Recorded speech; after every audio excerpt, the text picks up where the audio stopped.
There's this movie I like. It's a nature documentary. I can't remember the name of it, but it's old. It's from like the 80s. It was like pre-Les Stroud type guy.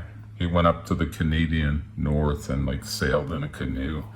And he said he went up there to look for the story of his life. And then he realized that life is like the story or life, whatever, is what happens between the lines. And by that, I think he meant it's not like you write things on paper, but that's not life. Life is what happens between those whatever lines. And I'm thinking time, we always think, what is time? I say time stands still if you go the speed of light. And time stops if like all motion in the universe stops. So like time's not even really a thing.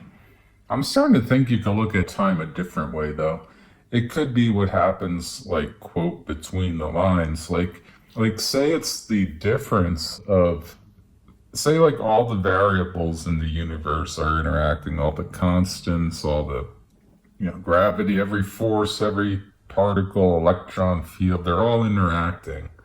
And what if the difference of all that is like what we're in?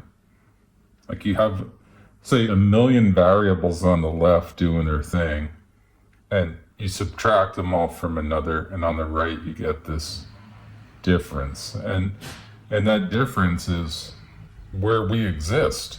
So time is just like the byproduct of all these interactions happening.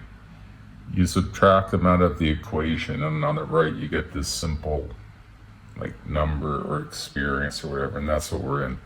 So I think time can be viewed that way too and be just as valid as not existing.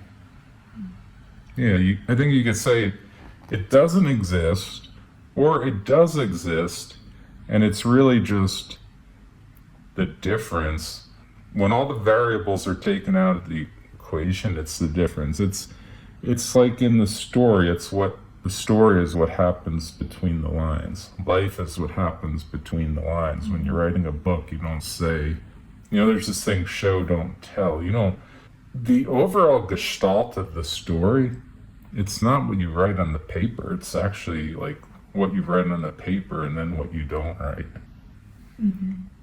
So what you're not saying would be a implied thing.